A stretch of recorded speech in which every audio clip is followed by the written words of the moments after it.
بسم اللہ الرحمن الرحیم۔ السلام علیکم ورحمۃ اللہ وبرکاتہ۔ محترم ناظرین، سامعین، اللہ کے نبی صلی اللہ علیہ وسلم نے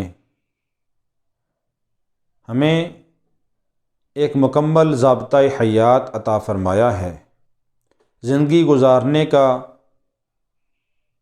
مکمل طریقہ عطا فرمایا ہے۔ حضور پاک صلی اللہ علیہ وسلم نے فرمایا کہ راستوں میں بیٹھنے سے بچو، کہ راستوں کے اندر مت بیٹھ۔ تو صحابہ اکرام رضی اللہ تعالیٰ عنہ اجمعین میں سے بعض نے یہ سوال کیا، یا رسول اللہ صلی اللہ علیہ وسلم، یہ تو ہمارے لیے بہت مشکل ہے، کیونکہ جب ہم آپس میں ایک دوسرے سے راستوں میں ملاقات کرتے ہیں، ایک دوسرے سے ملتے ہیں، تو کئی ہماری باتیں ہوتی ہیں ایک دوسرے کے ساتھ کرنے کے لیے، تو ہم جہاں ملاقات ہو وہیں بیٹھ جاتے ہیں تھوڑی دیر کے لیے، اور کئی ضروری باتیں، ضروری مشورے ہوتے ہیں وہ وہیں بیٹھ کر ہم کر لیتے ہیں، اور اس کے بغیر ہمارا گزارا نہیں ہے، کیونکہ اس زمانہ کے اندر تو گھر بھی چھوٹے چھوٹے ہوا کرتے تھے، گھروں میں بیٹھنے کے لیے، مہمانوں کو بٹھانے کے لیے جگہ بھی بہت کم ہوا کرتی تھی، تو اس لیے جہاں ملاقات ہوئی کسی سے وہیں پہ بیٹھ کے، اور وہیں پر بیٹھ کے جو ضروری بات کرنی ہے، ضروری مشورہ کرنا ہے وہ کر لیا کرتے تھے۔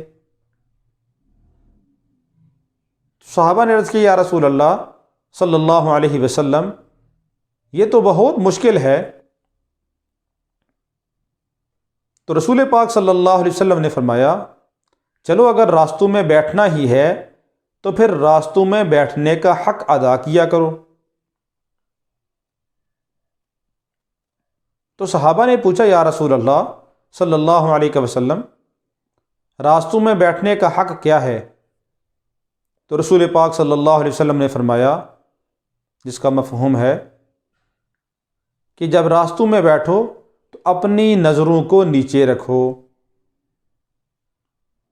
اگر راستوں میں بیٹھنا ہی ہے تو پھر اپنی نگاہوں کو جھکا کے بیٹھو، کہ جو گزرنے والا ہے اس کے اوپر بار بار تمہاری نظر نہ پڑے، یہ نہیں کہ جو پاس سے گزرا تو ٹکٹکی باندھ کے اس کو دیکھنا شروع کر دیا، ایسا مت کرنا۔ اور دوسرا کہ راستوں میں گزرنے والوں کو تمہاری وجہ سے کوئی تکلیف نہ ہو، ان کو تکلیف سے بچانا، کوئی راستہ میں تکلیف دہ چیز ہو تو اس کو ہٹا دینا، کہ دوسروں کی تکلیف اور اذیت کا باعث نہ بننا۔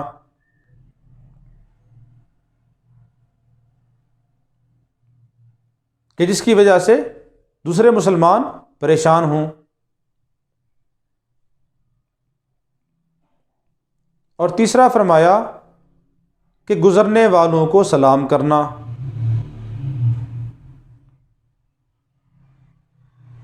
تو سلام کرنا یہ بھی مسلمان کا حق ہے۔ اور چوتھی چیز فرمایا کہ دوسروں کو نیکی کا حکم کرنا۔ اگر بیٹھے ہوئے ہو تو اگر تمہارے پاس سے کوئی گزرتا ہے یا تمہارے پاس کوئی آ کے بیٹھ جاتا ہے تو اس کو نیکی کی دعوت دینا، اس سے نیکی کی بات کرنا۔ اور پانچویں چیز فرمایا برائی سے روکنا، کہ اگر جہاں بیٹھے ہو تو وہاں بھی بیٹھ کے دوسروں کو برائی سے روکنے کی دعوت دو، برائی سے روکو۔